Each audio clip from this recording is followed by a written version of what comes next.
Hey, welcome to the Drawing Solo podcast. My name is Mason McKinney, and I'm with. Cassandra Odom, or also known as Zenko. And if you want to learn how to get inspiration from anywhere, subscribe to my newsletter and receive a PDF that'll show you how to do so. My gift to you. So, where are you from? I'm in Middle Tennessee, in the USA, in the middle of nowhere. How you like in the middle of nowhere? Good, except that we had a lot of tornadoes over the weekend, so it's been a little wild here. Oh yeah, I just got one. What was it? Yesterday. I had to drive all the way out in the boonies where there are no lights in the middle of I think it was like a tornado or a hurricane, just to pick up a friend to take him to work. It's one of those. It's nice to have friends. Yeah, it was like that here. A few towns are out of power, but luckily for me, because I draw digitally, we have power. Nice. So, you say you create digitally. What do you create? I create American manga. I have two series, one that's on hold right now called Saros. I'm at chapter 40. And then a more recent piece where I'm working with a German writer. It's a Irish horror manga called Scatheless, and we're about 21 chapters into that one. Okay. Nice. Why do you say American manga? Because I usually hear people say I'm just a comic artist or I'm just a manga artist. Why do you say that fusion? Normally I would say manga, but I don't know. I've been in more arguments lately, I suppose, over what is or isn't manga, so I guess that just slipped that it's American. What are some of the pinpoints of that conversations that stuck with you between the this is or isn't manga conversation? There seems to be, at least here in America specifically, some difficulty in deciding and pinning down what makes manga versus indie comics or regular American comics beyond Cape Comics. A lot of people are like, well, it can be either direction, color, black and white, anything goes. I say it's manga, therefore it's manga. You know what I mean? So, uh, Cape yeah, it's a Comics, bit is of that a like superhero? yeah, yeah. But Okay. like more than superhero comics exists in the US. Indie comics has all kinds of stuff going on. So to me, manga has a specific writing style, a specific drawing style, a specific direction, color, black and white, things like that. And American comics is more our reading direction, color, things like that. So, It's very interesting because when I look at both sides of like making comics and then manga, they all have their own little gigantic niches. Because mhm, like in America, in the West, you say Cape Comics. When people say comics, they think about superhero comics. exactly. But when you say manga, the first thing people think about is shonen Hmm. manga. And with Americans, I notice it's mostly genre, but Hmm. with the manga or like the Japanese side of things, it's mostly demographic. Yep. And what are your thoughts on that? I think we're still trying to figure it out. I think we're in this early process of really. We've got a couple of generations now who, or at least one. No, I think we're a couple of generations in of people who grew up with manga, who enjoy it, who want to make their own. And people forget that Shonen Jump has been going for like 100 years. It's old. So they've had all this time to build this new thing and establish it, get it figured out. Where we're on an early forefront of figuring out what we're doing. Um, Brazil, Germany, and France seem to have figured it out and Oh be okay yeah, with it. There's less fighting there, but we're still trying to figure it out in the States. Some of it is a printing issue. A lot of printers don't like printing what we call reverse bound, reverse which is what bound. manga, how you read manga backwards. Oh, okay. It's called reverse bound, and a lot of printers don't do it, so creators are forced to do left to right, regular direction. But they can do it, they just don't like to. So that creates another problem. So if you were to sign up with Viz, for example, they want you to do left to right, which just adds to the argument of like, well, is manga reverse bound or regular bound? So it's this whole, we haven't figured it out, I guess. It sounds very superficial of It is. how you read manga, because if you're an American and you're trying to sell to Americans, Uh-huh. it feels like a hurdle, an unnecessary hurdle that you expect the audience, who most likely this is probably going to be their first comic book, to read backwards in a It way. depends. It depends, actually. Yeah. How I've so? been to conventions selling these for a few years now, and what I noticed in person, if your customer is definitely below 30, they have no problems with reverse bound because they've been reading manga from Japan. It's more and more, Hmm. it's increasingly more common. But if they're above 30 and definitely above 40, they have no idea what to do with it. They put it down, upside down, backwards. They don't know how to look at it or anything. Like, where's the And color? even And then they just leave. well, they can't get past the direction part. Right. They really struggle with that. But the younger the audience is, like, even if I have kids come up to the table, they have no problem with the book. They're really familiar with what it is. They know it's manga. They even recognize that it's manga because of the direction. Honestly, I've been having a similar experience when it comes to selling my books, Hmm. because when people see, I have a poster of my books when I go out to flea markets and farmers markets every weekend, and when people see the interior, they say, "Oh, it's." They see the black and white art. It's kind of manga esque. It's Hmm. definitely not like the American style comics or the Hmm. cartoons.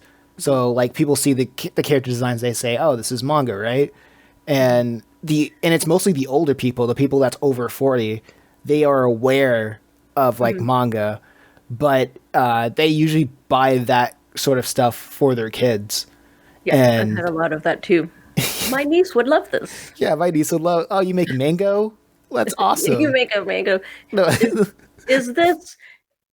Oh, what was it? Oh yeah, my favorite one is they open up the book and they say, "Oh, did you animate all of this by yourself?" Hmm. Or you get, or like, someone will look at the table and ask, I forget what particular one they asked for, but for example, is this My Hero Academia? No, That's a new. sorry. The That's a only new thing we know one. that exists, I know. My Hero is just an entire genre of books now. Like, I suppose it is at this point. I love. Oh my! I think the funniest one is like I was selling at this one sipping shop, which was just a pop up shop, and the whole setup was pretty bougie. We were like in the middle of a Mhm. ballroom, and I just set up my stuff as usual, and I was not prepared to like be there, even though I had to dress up in like formal attire. I had no idea it was a bougie Weird. event. I still thought it was a street market.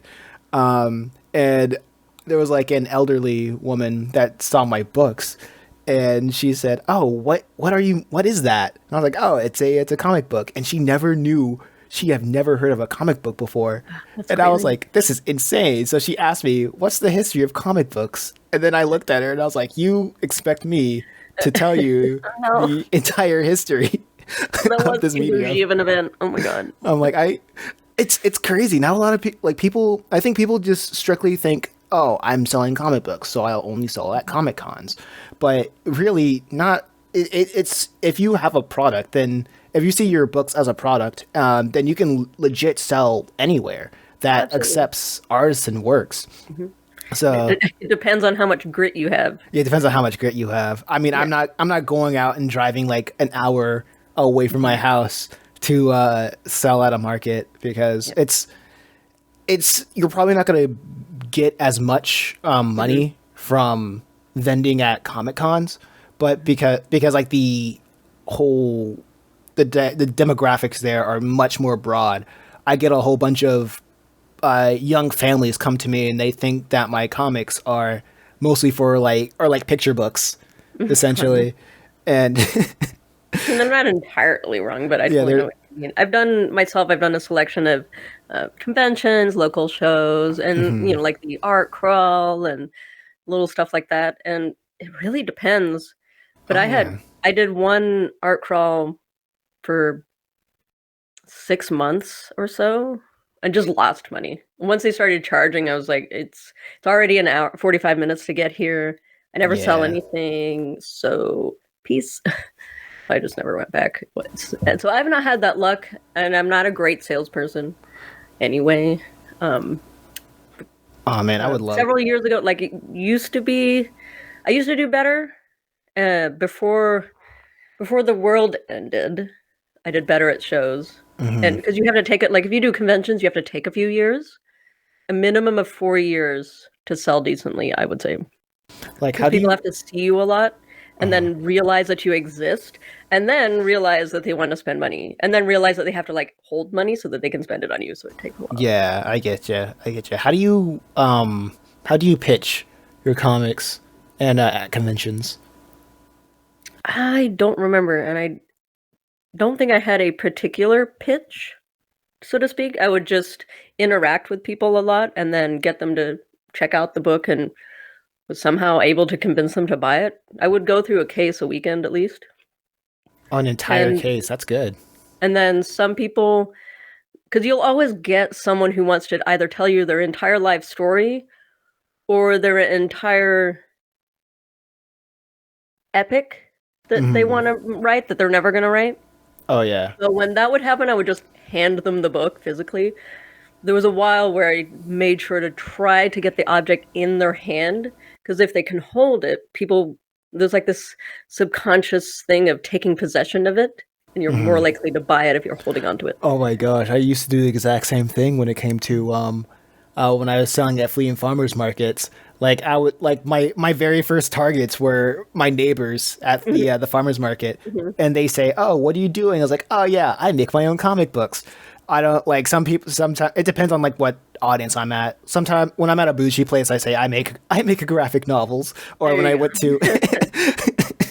when I'm at like I make art books.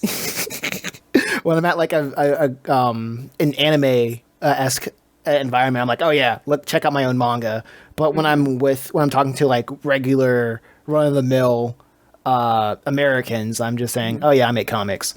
So it really helps like knowing who you talk to when you're trying to sell your stuff. But Mhm. my first go to is usually other vendors Uh-huh. because when they see me roll up in my briefcase full of comics and I just present, usually people are looking at the art. And I said, "Oh yeah, you want to look at it? Here," and I just shove it in their hands. Here, touch it, touch Touch it. it, touch it. It's Do you do great. like single issues? I'm doing that now because Oh. before I would just make entire volumes. Mhm. And my first volume, it was the very first comic that I've ever made. Just by I had a how to draw a comic book, how to make comics books that my mom got me for like That's great. several years ago, and I just read that cover to cover. My sister and I just like bummed some Image comics off of my sister, and I Oh just my started god. imitating what I saw from the Image comics. And I think a year of drawing everything later, I had my first book, and I didn't know That's how to great. sell it. Yeah, I, that's the hard part. yeah, but for a while, I had no idea that conventions were a thing. I knew that comic cons existed, but I didn't know how to get in. So I think at one I'm sorry. At like 1 month, it was like at late 2022, I found out there Mhm. was a Comic Con in my around my area, and I noted. And then I was talking to everybody there, saying like how I would be able to vend, but I was like, what? Everybody was like saying that they would be in it for the love of the game because people at my local Comic Con said they weren't making that much money. They were just in it for the love of the game. Mhm. And they were probably starting back up again by 2022 because Yeah. I started doing shows in 2016, and so I did my last no, my last it was supposed to be a good show was February 2020, but it was dead, of course. And then they all got canceled for 2 years. Mm. And you have to book a year ahead, Ah. right?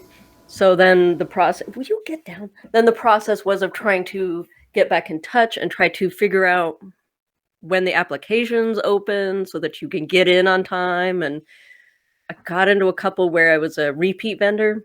I was doing some in Atlanta, some in Nashville, some in Chattanooga. And people don't touch things anymore. They don't want to interact anymore, and it made it really, really difficult. Oh no, So yeah. I never recovered. I have a close friend who does shows, and she does a lot more recognizable stuff. She has fan art and stuff like that, and she does really well. So she's still doing it, but I'm in the process of trying to find a new direction. So we're still working on it. A new direction in terms of what? Yeah, of course, my phone goes up. In terms of selling and connecting with people, for the past year, I've had a publisher for the Irish book, but they're doing literally nothing. So the writer and I are talking about pulling it back off of them and self-publishing like the previous books I have that I did. Okay. So I just have to figure out now how to connect with people. And I started a YouTube as part of that process, but I also got a Muggle job. So this time of year they've kind of been clashing. So like I said, it's a work in progress, really. A muggle It's job. hard. What's It's that? hard. Just a regular, normal person. I call it Muggle. Muggle job. A non-art job. We love our muggles out here. So it actually, pays, but it's Christmas and I'm in retail, so it's just a nightmare. Oh yeah, absolutely, absolutely. But since we're let's keep it trying to keep it on the conversation of selling the comics, can you explain your works in 7 words? In 7 words, you don't make it easy, do you? It's a log line. Or like what do they call it? An elevator pitch. Yeah, basically an elevator pitch.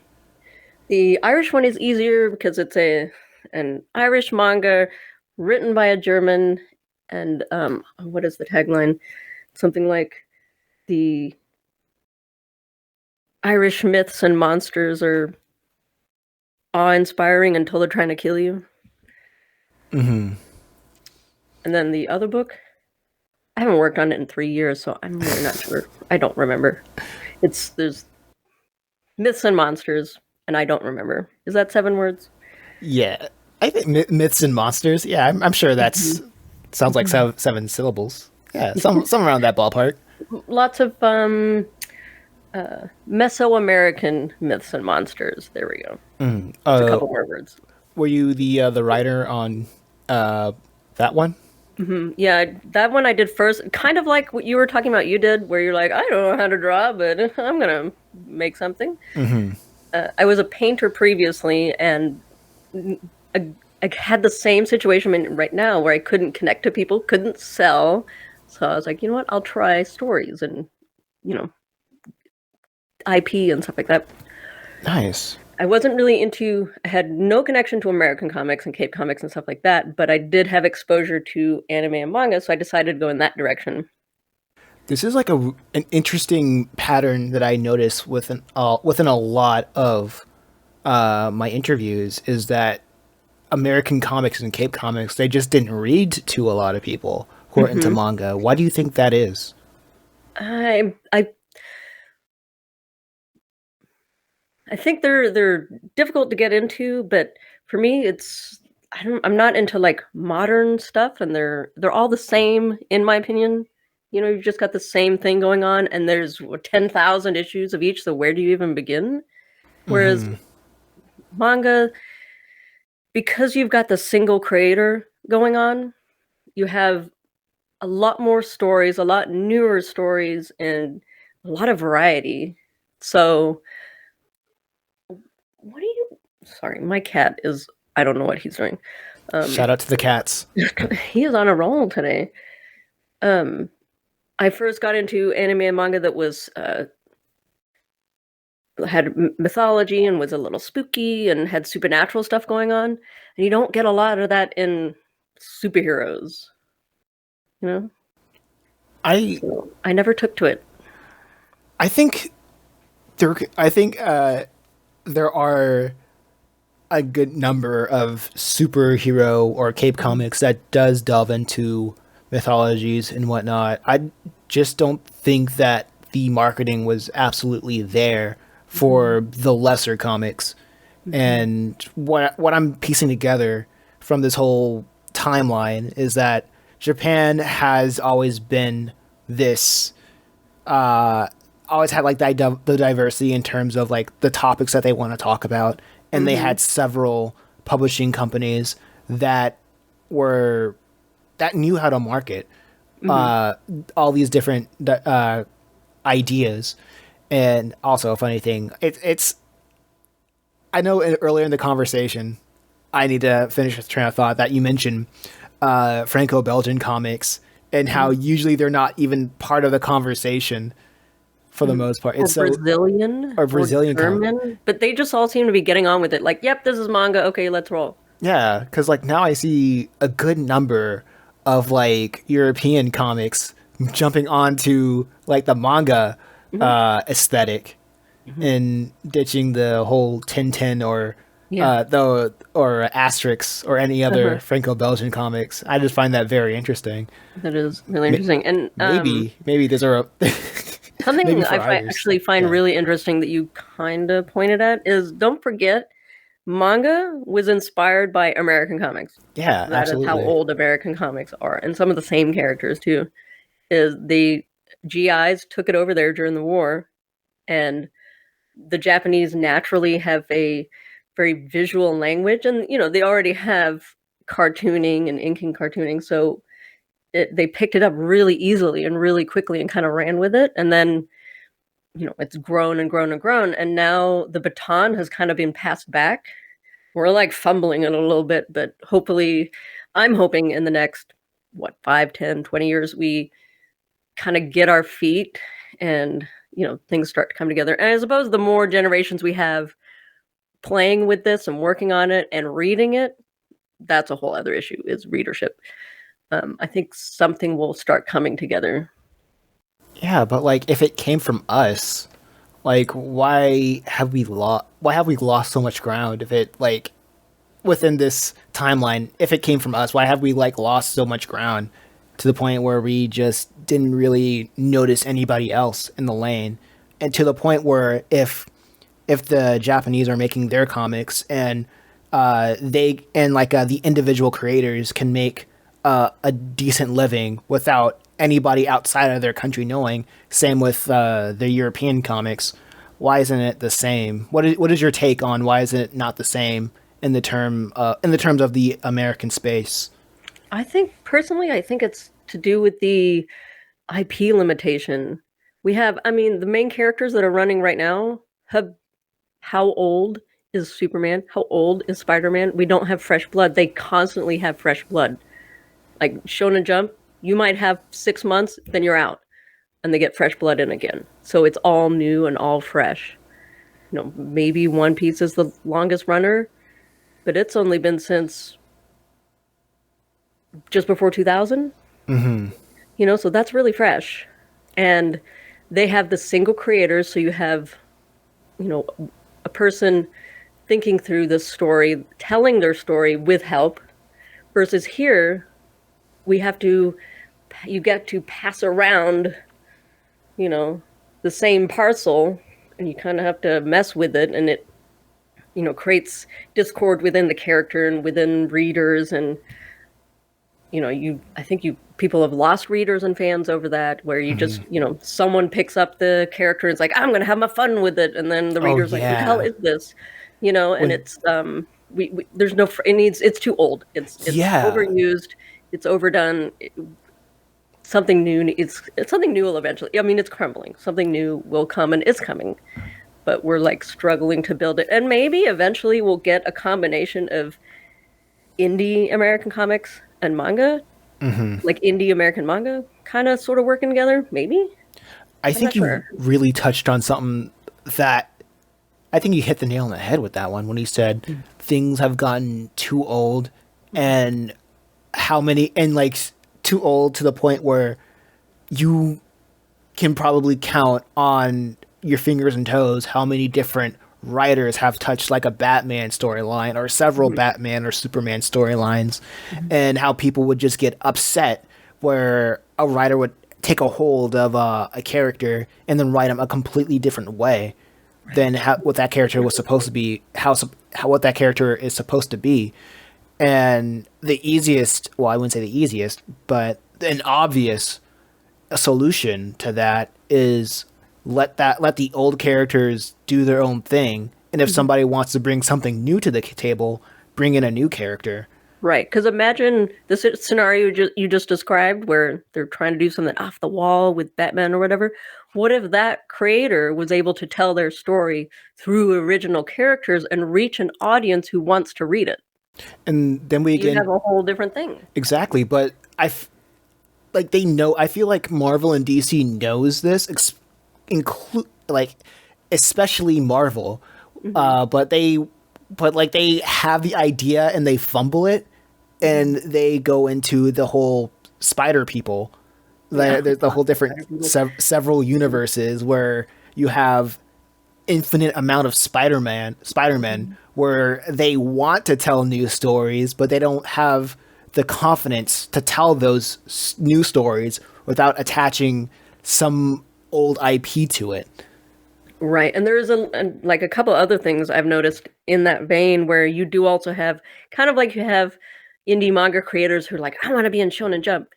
Is you have a lot of people who want to work in DC Marvel and feel like that's the only banner of success they can have that says that I am a comic artist. Not any other way, not the fact that you make and sell comics, just that you work for those two.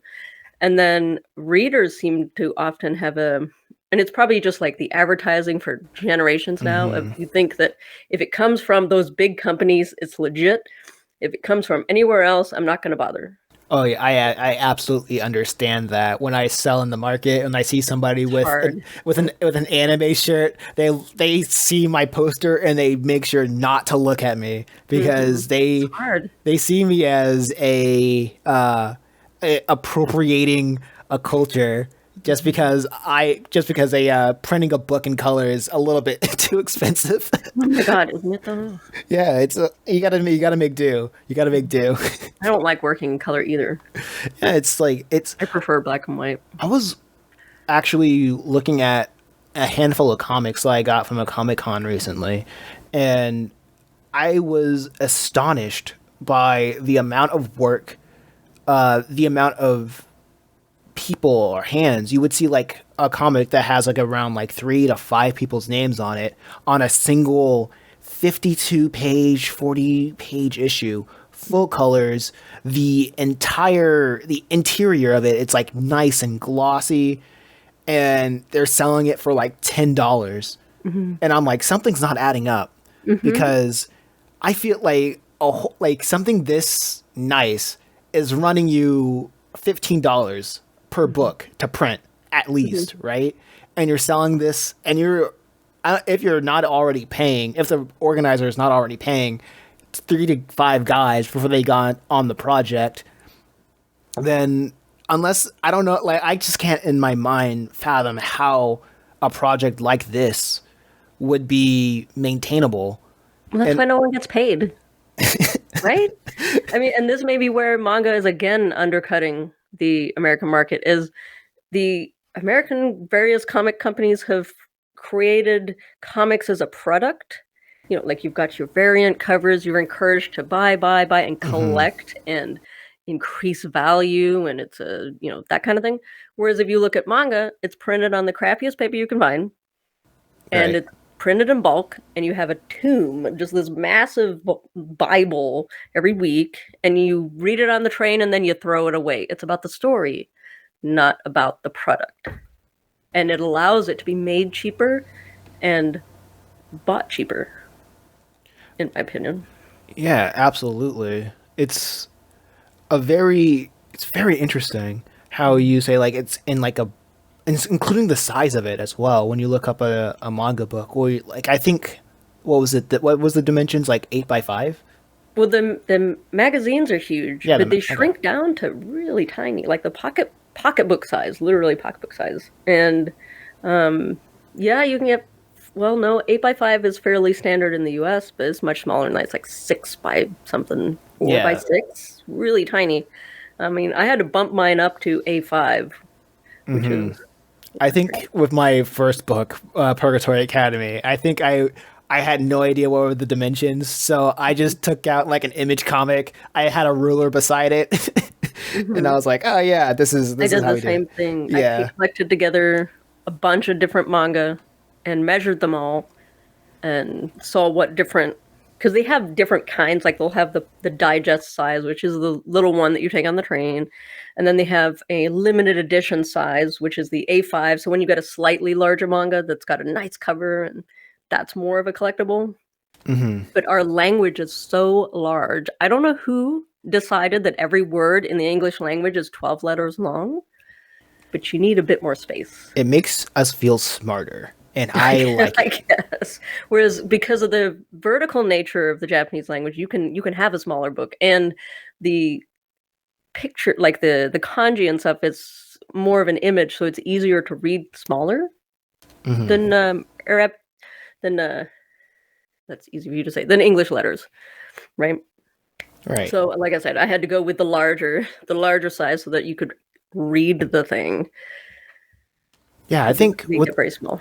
like I think the first size of the size of Purgatory Academy I had like 7 by 10, but when Hmm. I looked at Amazon and how they format stuff, it's like 6 by 9, and for everything else, Hmm. I just went by 6 by 9 because it seems like I notice people really like that size, especially like for American stuff, because it's not too big that Hmm. you have to like lug it around in a book bag or whatever, but it's small enough that you can just like pop it in a bag or pop it in your purse, and then just take it anywhere. And And you want to be within sizes that your readership is used to seeing, I would think. absolutely. So whether that's American comics with this, being more of a single issue and a little bit bigger versus what maybe people are used to reading when they grab a manga, which is a small digest volume of 200 pages or something like that. I think mine are 245.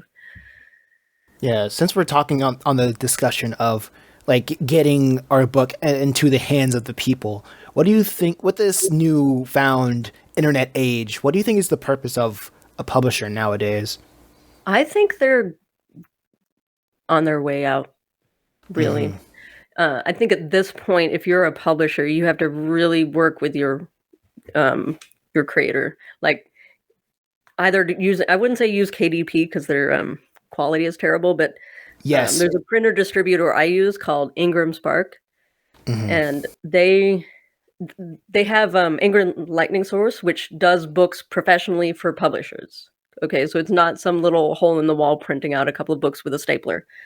They do, it's really good, and they have worldwide distribution. So they have printers in Europe, they have printers in Australia, you know, and they opened up Spark so that self-publishers could have access to this, and you can print one book or a case at a time, or they automatically splash your book on the internet everywhere so people can buy it. I've sold books in India of all places, and it's just online. There's no overhead. You don't have to do 1,000 book run, which you used to have to do, which is why you would have a publisher, because they would have the funds to front that cost of offset printing.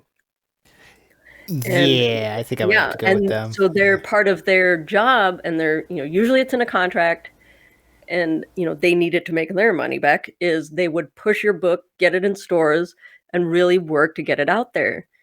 The publisher we were just working with didn't do any of that. You know, Hmm. they didn't even put it on social media. I'm like, I'm advertising it on social media way more than either the writer or the publisher, and they're taking money. They didn't put it in any stores. They didn't do anything with it. So they took it to a couple of conventions. I'm like, I could have taken it to conventions. Come on, Hmm. you know. So we got to Yeah, rethink this situation. But really, it's making them obsolete. You know, I mean, absolutely. unless you have a product with a publisher who can, get your stuff out there and get it viral, maybe that does happen. I have, and more often, if you're working with a publisher, you're going to be working with them. So it'd be partly their product because they want to gear it towards their audience. I had a Hmm. friend who, I think she was going to go into Oni, but a bunch of different stuff happened with changes within the company. And they didn't want to bring her story she already created on board. They wanted to take the idea and work with her and some other creators and make it a book that was half theirs. Right. So if you're going to do that, then you need a publisher. And they were, she had to have an agent and do all this stuff. So if you want to be in a publisher, get an agent, first of all. But you don't need to, especially if you have a presence online or you are internet savvy enough where you can build a presence online through social media, through YouTube, doing shows, stuff like that, is build your audience. And it's not going to happen overnight. They say, what is it? The 10-year overnight success. It takes a while. And you can sell directly to them. So Yeah. I it's not what it used to be. You mentioned on so many things. The first thing that came to my mind was KDP and their quality. Boy, man, this is I'm saying from personal proof.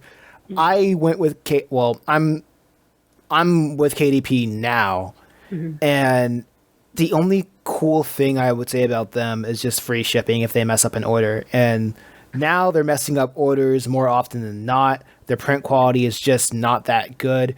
And the reason why I went with them is usually because there were runs where they would send me very good interiors in terms of like the black and white covers where the inks would just glisten in the light, right? But every time I would get some like that, every so often I would get like very dull pages.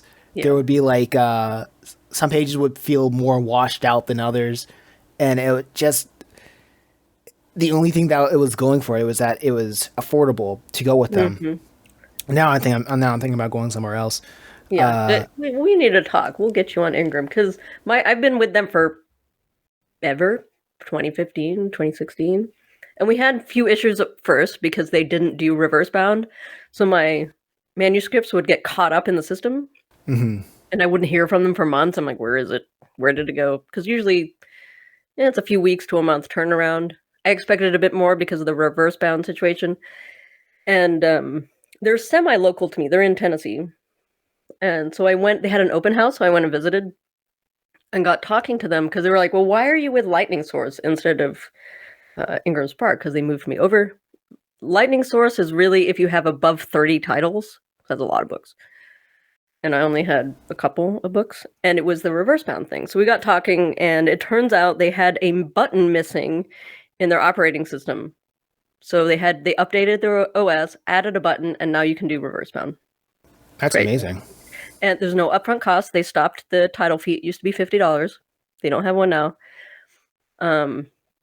You can buy one book if you want.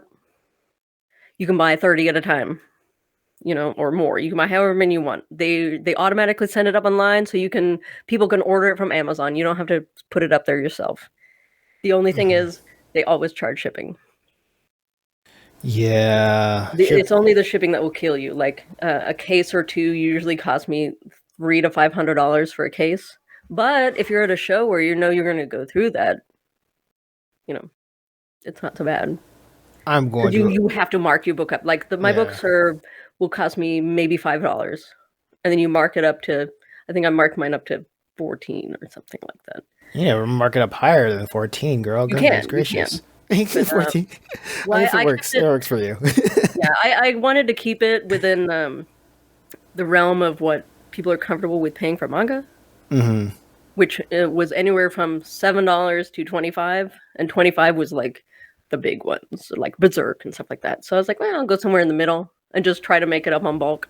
I mean, like, that price is very much I believe that price is pretty much arbitrary because it's set by a company that's housing several other talents to the point where if their main guy would be subsidizing all the other smaller guys, and if the smaller guys aren't making it much, then that's why they just get booted. So I don't think you need to price yourself around that area because first and foremost, like you said earlier in the conversation, you're pretty much selling yourself because everybody when they come to you, they want to talk. Weirdly enough, they want to talk about themselves, and they're really grateful for you being their therapist, and then you just push your comic. Yep. Here, buy my colored paper. Yeah, actually, no, it's not in color. Buy my black and white paper. Yeah, but the price was more because when I first did the book, I had no idea. I mean, how do you know what to price things, right? It's one of the hardest things with shows is like, this is just a piece of paper I printed. What do I charge for it? So I did some research and figured what was average for readers and what found a few forums where people were discussing what they had to pay for stuff. Hmm. And once it started hitting $18, they were getting really mean about it. So I was like, Ooh, okay, I'll find another median price, which is like if my book was listed with other manga coming out of Japan, I wanted it to look as inconspicuous as possible and just like one of the pack. So I this made the price around a lot of those. this is Is it very good? I don't know. weird because I have yet met a person that that ever told me that this was too much. How many Because 12-year-olds have you talked to? I don't sell to 12-year-olds; I sell to their parents. So So there's a little bit of it in there. I You're I go selling to kids that have no money. because freaking I usually get when 12-year-olds come to me, I talk to them about it. I talk about, well, I guess I say I pitch it to them. But the way I explain my pitch, the way I pitch my things, it just sounds like I'm having a normal conversation, right? Like Purgatory Academy, Heaven, Hell, 4 Years to Decide, Chimera Island, Hidden Island, Striving to Find Balance, Let's Go My Hero, two siblings turning a robot into a superhero, and Just a Reaper, a young Grim Reaper trying to keep hell off Earth. I was like, that's all I have. And people just hear some, and like out of that rapid fire of like pitches, one of them is just gonna stick. And I think the funniest thing is I just told like some children that they got their parents, and the older sister was like, "Give me that book."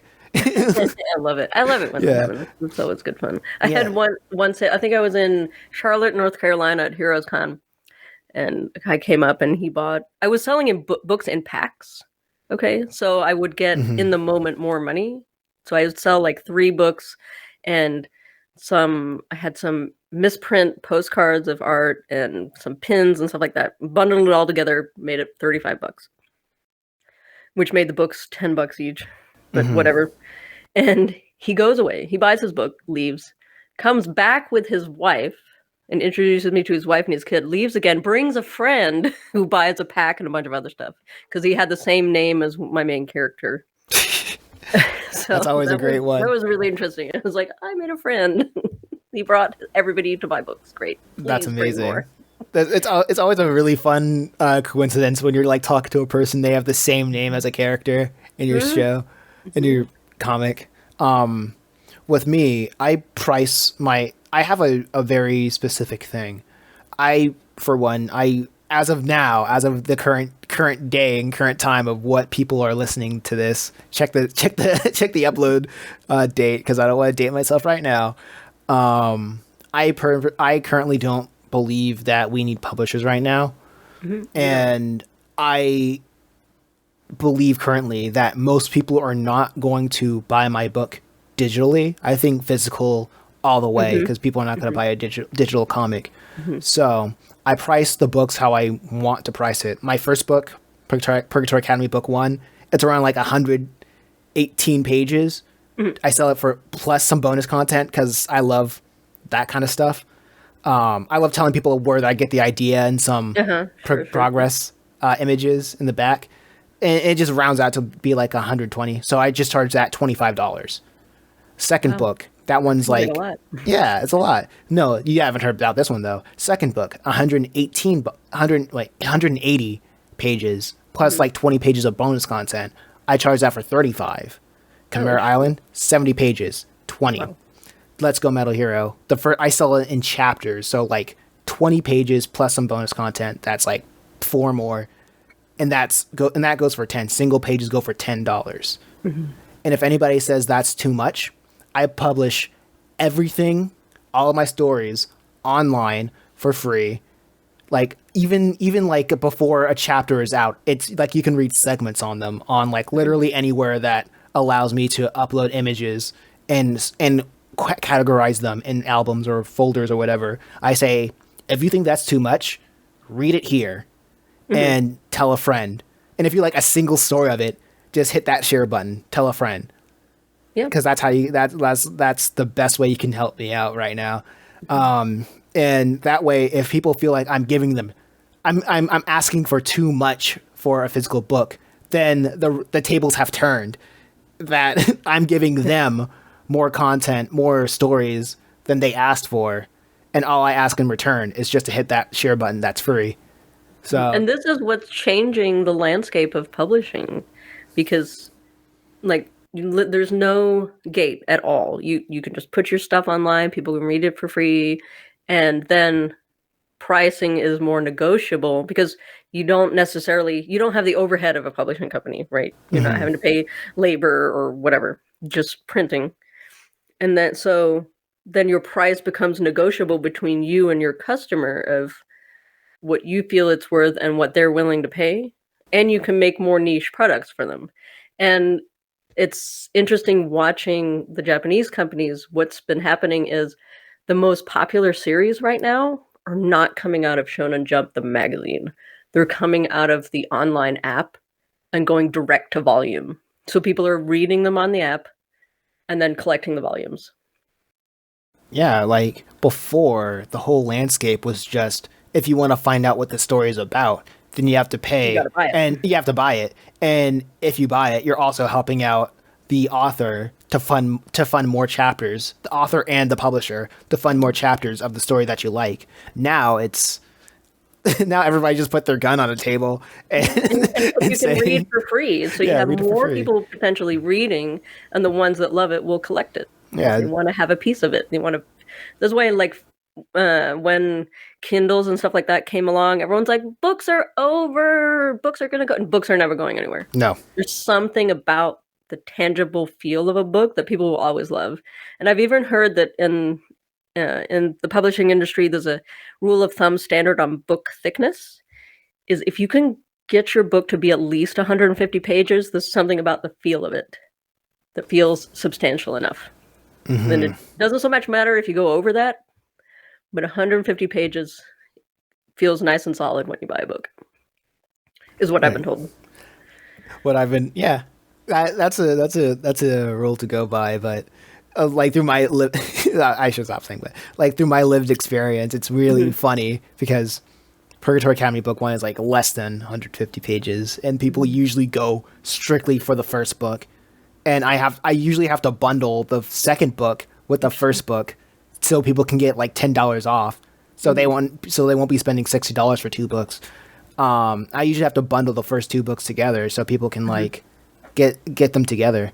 And that's what I was doing. I was Yeah. like, as I was adding, I was up to 3, so I bundled all 3, and then I was about to release 4. I had them all printed and ready to go, and then the world ended, and so it's still shelved. I think I've sold 1 or 2, which sucks. Yeah, we're So that's struggling in sold this. hundreds of the other ones. The first book that I completely messed up because I didn't know what I was doing first time publishing. Everything went wrong. Everything. But I sold 200 in the first month, and I was like, "Oh no, 200 people have this horrific version of this book." One of the chapters is inside out. The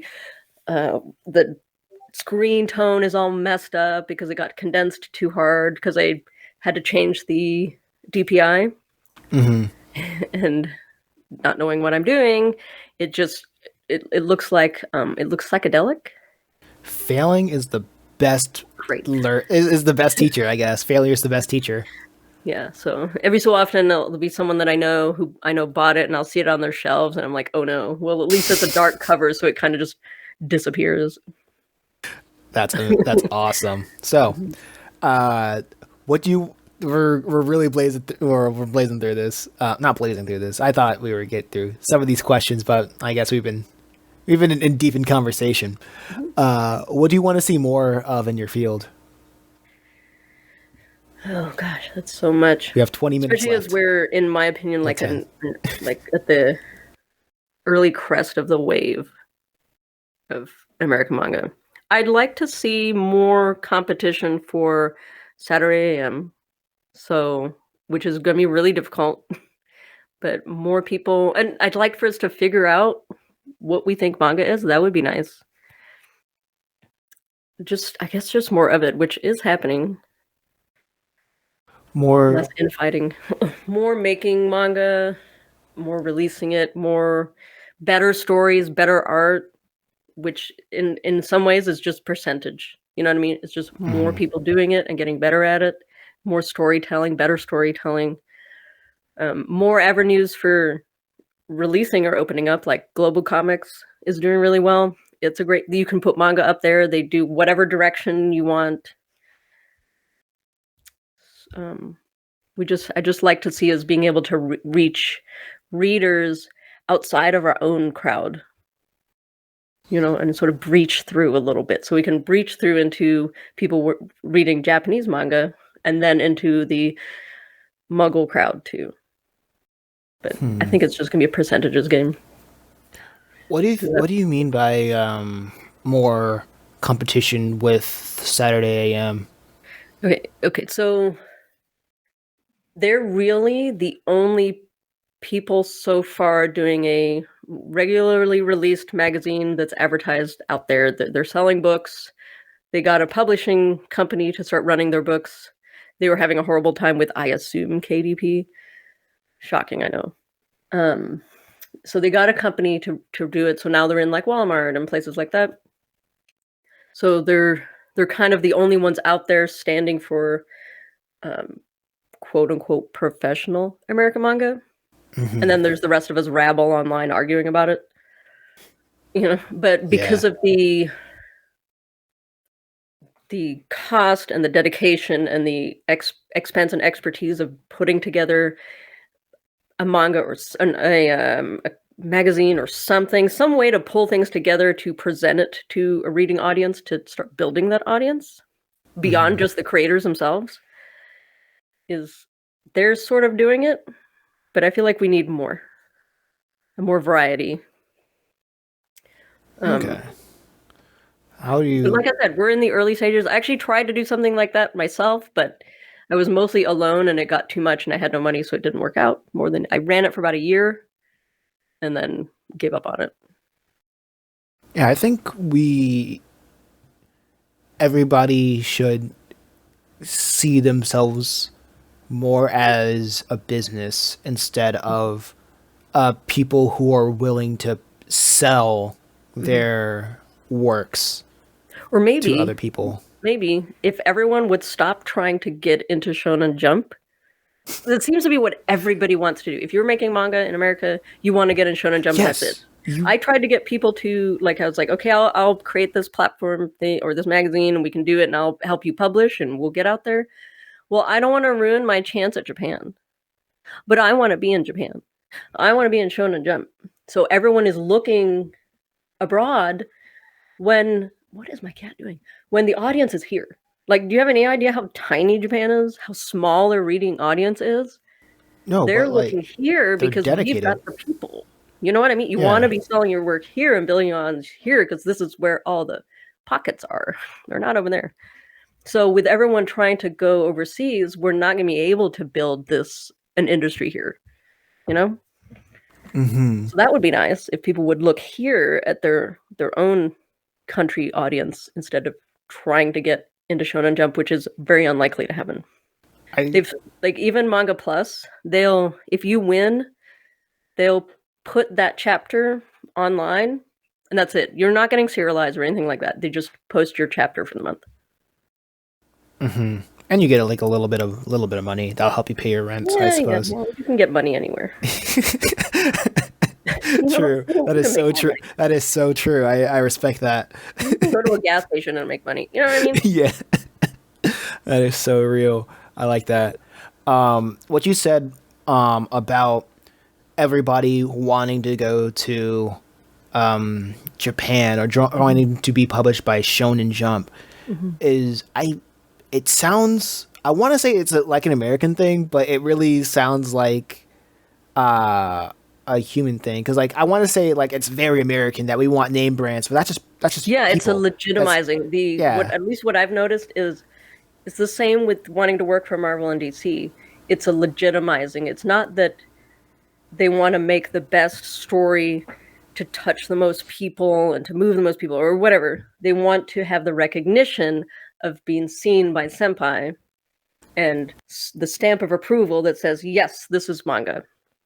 Like, Which is two different things. Because and I, we may end up, how I was saying the baton has been passed back to the States, is we may end up taking this somewhere where it's we take the concept of manga and we work with it and we make it our own, and it may turn into something else. And Japan may go, that's interesting. Let us try that now. And we may build stuff, but if we're just looking over there and we're just like, well, we want to be over there because we want this stamp of approval, we're not going to get anywhere. It's not going to grow here. I think it's very interesting how everybody right now in America, people's looking at Invincible in terms of, oh man, they're now making TV shows out of comic books, and I was like, they've been doing that since Invincible. They've been doing that since The Walking Dead. They've been doing that since the start of the MCU. They've been doing that since the dawn of time. Yeah, since the dawn of time. Like adaptations off of comics or just books even have been, well, Disney even started off making animated versions of a story, like world public domain stories. Like this has been a thing longer than Invincible. And right. And Disney's been around for seriously ever. I mean, where do you think anime came from? They were inspired by Disney. Osamu Tezuka was inspired by Disney. So he wanted to work for Disney. Yeah, so I would say that that's just a tangent that came to my mind, but but in terms of legitimacy, I say go where it's best for you and what's best for the individual. I say that to the audience.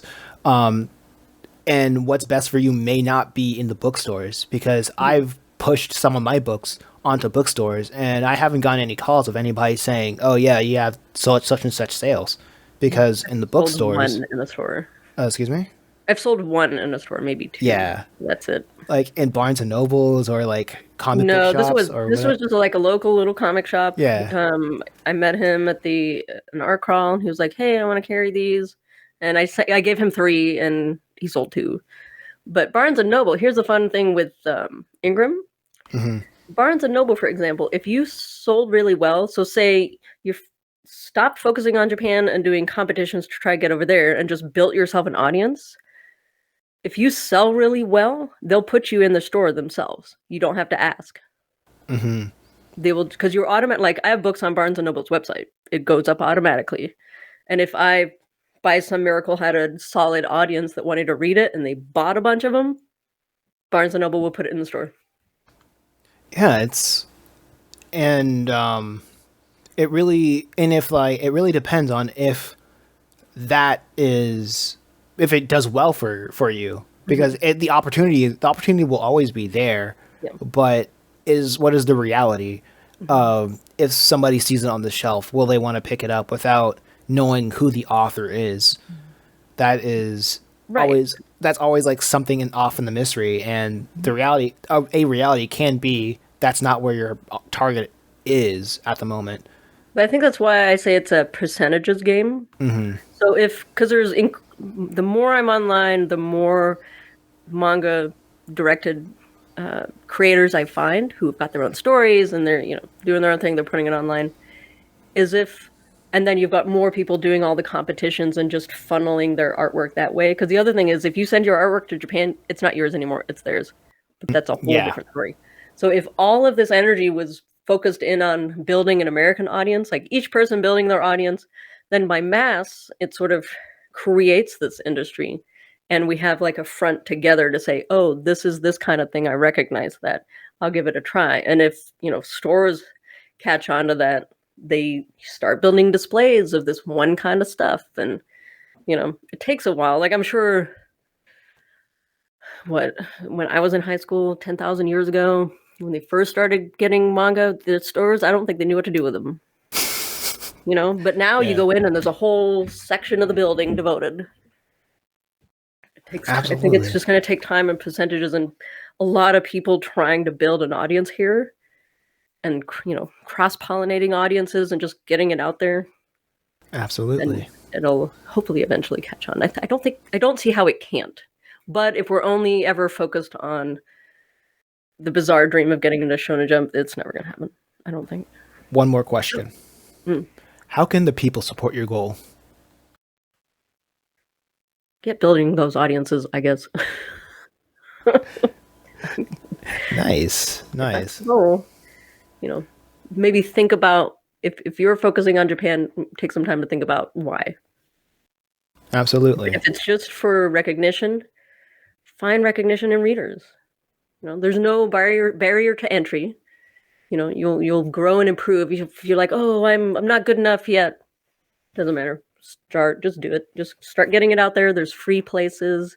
If you get an audience who want to buy copies, you can print copies without overhead. There's nothing really stopping you. And then I think if we do it as a larger group, because everyone's all interested in the thing as a concept, and if we all work towards it, I think it'll form on its own. Absolutely. Absolutely. Well, this has been the Drawing Solo podcast. My name is Mason McKinney, and I'm with. Zenko?